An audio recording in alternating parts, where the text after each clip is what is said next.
નમસ્કાર, હું છું આપનો યોગીરાજ ભવાન અને આજે એક સરસ મજાનું ગામ, પંખીના માળા જેવું ગામ, અને ખરેખર ગામમાં બેસતા જ એક અનોખો આનંદ આવી જાય એવું આપણું કડી તાલુકાનું મેડા ગામ, ત્યાં હું પહોંચ્યો છું.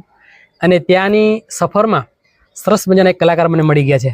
પણ કલાકાર કેવા, જૂના અને જાણીતા, જેમને ગુજરાતમાં ઘણા બધા પ્રોગ્રામો કર્યા છે અને ઘણા બધા લોકોનું મનોરંજન પૂરું પાડ્યું છે. તો મળીએ એવા એક કલાકારને.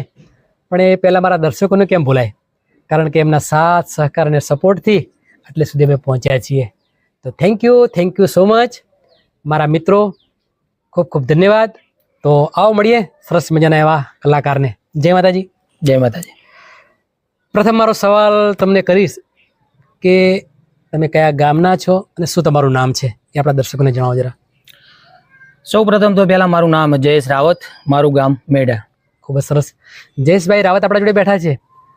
તો પ્રથમ તો એમનો આભાર વ્યક્ત કરીશું આપણે, કારણ કે સમયમાંથી સમય કાઢીને આપણા જોડે બેઠા છીએ અને આપણને એક એમની જર્ની એક કલાકારના રૂપે, એક મ્યુઝિકના રૂપે, એક સંગીતના રૂપે આપણને જણાવવાના છે. તો ખૂબ જ ધમાકેદાર ઇન્ટરવ્યૂ થવાનું છે. ઇન્ટરવ્યૂમાં જોઈન્ટ રહેજો. ગાવાનો શોખ ક્યાંથી જાગ્યો? ગાવાનો શોખ મને ત્યારથી જાગ્યો કે જ્યારથી ત્રીજા ધોરણમાં ભણતો, ચોથા ધોરણમાં ભણતો, સૌથી નાનો તો ત્યારથી જ મને આ ગાવાનો શોખ. વાવ. મતલબ તમે તમારી કહેવાય કે એક બાળપણની વય ત્યાંથી તમે આ લાઈનમાં ઇન્વોલ્વ થયા છો. તો અંદાજે ઘણી બધી સ્ટ્રગલો પાર કરીને તમે અહીંયા આ લાઈનમાં આવ્યા છો. ખૂબ જ સરસ. કોના સપોર્ટથી? સપોર્ટ મારા મામાનો. વાવ. જ્યારે હું નાનો હતો અને સ્કૂલથી ઘરે આવું એટલે મારા મામા અહીંયા અમારા ઘરે રહેતા અને મને થોડું ઘણું ગાતા શીખવાડે એટલે મને આમાં રસ પડ્યો. બરાબર. એટલે હું ગમે ત્યાં નાનો એટલે હું ગાવા જઉં, ભજન ગાઉં. એટલે નાના હતા ત્યારે તો ગઈએ એટલે પેટી બાજુ ઉપર પૈસા પડે એટલે ખૂબ આનંદ થાય. હા. એટલે ત્યારથી એવો રસ પડ્યો કે સાલું આમાં તો બહુ મજા આવે છે. ત્યારથી બહુ જ રસ પડી ગયો એમ. મતલબ ઇજ્જતે મળે છે અને પૈસા પણ મળે છે. પૈસા બી મળે છે. એટલે એક કહેવાય કે આપણી જરૂરિયાત પણ પૂરી થાય અને લોકોનું મનોરંજન પણ પૂરું થાય. ખૂબ જ સરસ. વધારે શું ગાવું ગમે? વધારે તો સૌ પ્રથમ મેં ભજનની જ શરૂઆત કરી હતી. વાવ, ખૂબ સરસ. કારણ કે ભજન એ આત્માનો ખોરાક છે. આત્માનો ખોરાક છે અને ભજન એ આપણા શરીરનો ખોરાક છે. પણ જે ભજન જે ખરેખર ભજનમાં ઉતર્યું છે એ તો ખરેખર એની જિંદગી આખી બદલાઈ જતી હોય છે. તો સરસ મજાનું તમને ગમતું એક જોરદાર ભજન આપણા દર્શકોને આપણે સંભળાવીશું. ગુરુજી મારા આગણીએ અજવાળો રોડો હૃદય સિંહાસન ડાળો ગુરુ મૂર્તિ ને પ્રેમે નિહાળો ગુરુજી મારા આંગણીએ પધાર્યા મારા આંગણીએ પધાર્યા. વાહ વાહ વાહ. ગુરુજી મારા આગળીએ પધાર્યા, એનો આનંદ કંઈક અલગ હોય છે. કારણ કે ગુરુ વગર જ્ઞાન અધૂરું હોય અને ખરેખર ગુરુ તો એક આપણા મા બાપ પછી બીજો નંબર ગુરુનો આવે છે. સરસ મજાનું ભજન તમે ગાયા. તમારા કોઈ સોંગ કેવું કોઈ રેકોર્ડિંગ થયેલું છે? સોંગ એક બાબારીનું સોંગ રેકોર્ડિંગ થયેલું છે મારું. ખૂબ જ સરસ. એ તમારી પર્સનલ ચેનલમાં મૂકેલું છે કોઈ બીજી ચેનલમાં? મારી પર્સનલ ચેનલમાં મૂક્યું છે. ખૂબ જ સરસ. તમારી ચેનલનું નામ આપણે સજેસ્ટ કરીશું જરા. મારી ચેનલનું નામ છે જયેશ રાવત મેડા ઓફિશિયલ. ખૂબ જ સરસ. જયેશ રાવત મેડા ઓફિશિયલ એમની ચેનલનું નામ છે. આ ચેનલને 100% સપોર્ટ કરજો અને એમાં જે પણ ભજનો હોય, ગરબા હોય, એને તમે 100% દિલથી જોજો. ખૂબ જ મજા આવશે. કારણ કે એક પહાડી અવાજ જે ખરેખર આપણને એમના અવાજમાં એવું થાય કે સાંભળ્યા જ કરીએ. તો જયેશભાઈ, મારો બીજો પ્રશ્ન એવો છે કે એક ગાવું એ કોઈનો શોખ હોય છે, કોઈની સાધના હોય છે અને કોઈની હોબી હોય છે. તો આ ત્રણમાં તમારું શું છે? આમાં એવું છે કે મને તો નાનપણથી જ બસ ગાવાનો તો એક શોખ જ બહુ જબરજસ્ત, ગાવાનો શોખ જ બહુ. બસ બરાબર. મતલબ એક અંદરથી ફિલિંગ એવું થાય છે કે બસ ગાવું એમ જીવનમાં ગાવું છે, બીજો કોઈ ઇશ્યુ નથી આમાં? બિલકુલ જ નહીં. ખૂબ જ સરસ. પ્રોગ્રામો, પ્રથમ પ્રોગ્રામ ક્યાં કરેલો તમે? પ્રથમ પ્રોગ્રામ તો મેં મારા મામા જોડે ગયેલો. નાના હતા ત્યારે મામા માતાજીની રમેલમાં જાય, ભજનમાં જાય ગરબામાં જાય, જ્યાં પણ જાય ત્યાં મને લઈ જાય અને ભાઈ ધીરે ધીરે મને આમે ખબર પડી. બરાબર. પ્રથમ પ્રોગ્રામ તો મેં માતાજીનો રમેલનો કરેલો. વાવ, ખૂબ સરસ. મતલબ દેવીઓને રીઝવવાનું કામ એમાંથી તમે ઇન્વોલ્વ થયા છો, ખૂબ જ સરસ. જે અત્યારની જર્નીમાં કહીએ કે જે સારા સારા લેવલે જે કલાકારો પહોંચ્યા છે એવા કલાકારોમાં તમારો ફેવરિટ કલાકાર કોણ? એવા કલાકારોમાં તો મારો ફેવરેટ કલાકાર મણિરાજ બારોટ, પ્રફુલ્લ દવે, વાહ વાહ, દિવાળીબેન ભીલ, ક્યાં વાત હે. આ બધા મારા ફેવરેટ કલાકાર. આપણે પ્રફુલ્લ દવેનું સરસ સોંગ તમારા અવાજમાં આપણા દર્શકોને સંભળાવવું છે.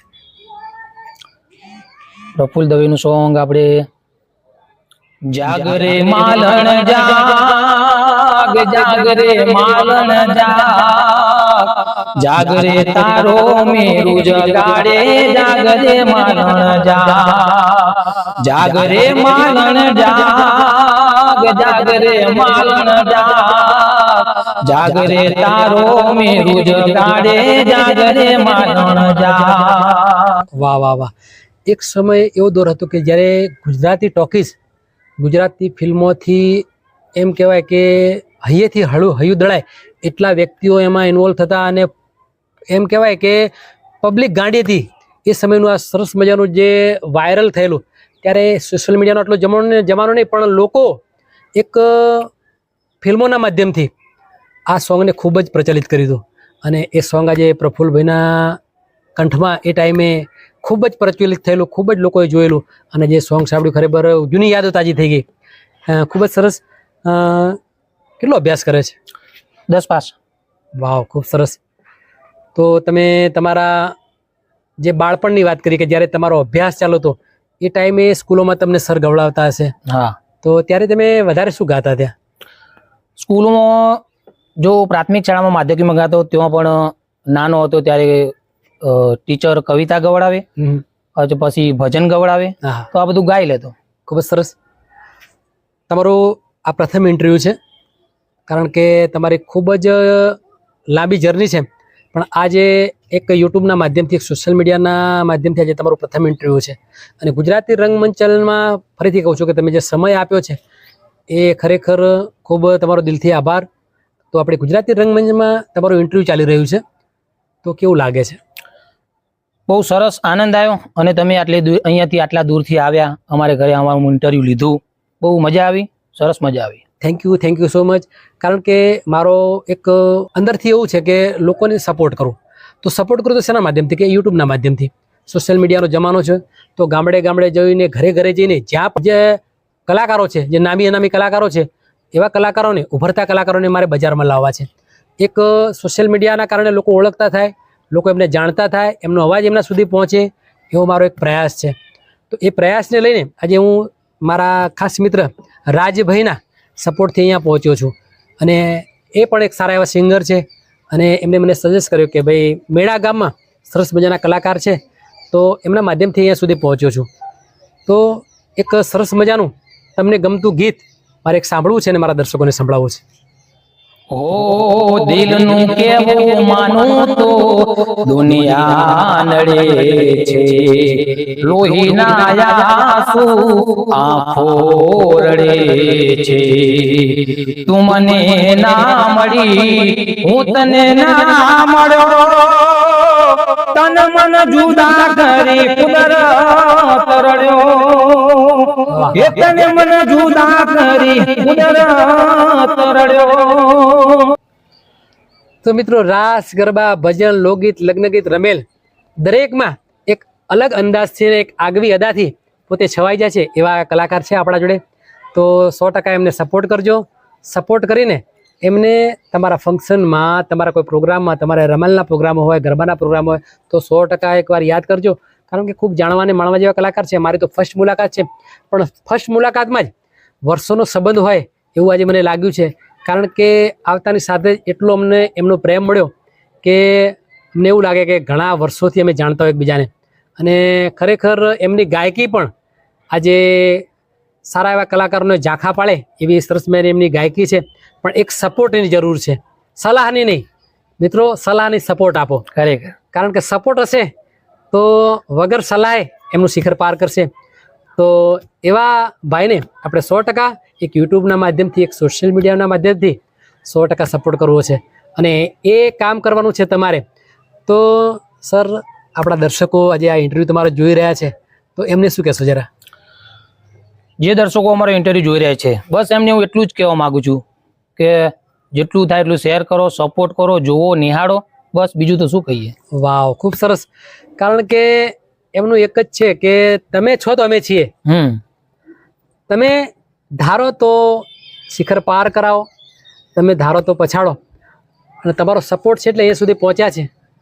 તો મિત્રો 100% એમને સપોર્ટ કરજો. અને બીજું કે આપણી આ ગુજરાતી રંગમંચ ચેનલને એટલો સપોર્ટ કરો કે જેથી કરીને ગામડે ગામડે ફરીને હું તમારા સમક્ષ આવા મારા ભાઈ જેવા ભાઈબંધ કલાકારો તમારા સુધી પહોંચાડી શકું. અને બીજું કે મારું બીજું ઇન્ટરવ્યૂ આવે ત્યાં સુધી ભાઈ અને ભવાની યોગીરાજના દરેકને જય માતાજી. જય માતાજી.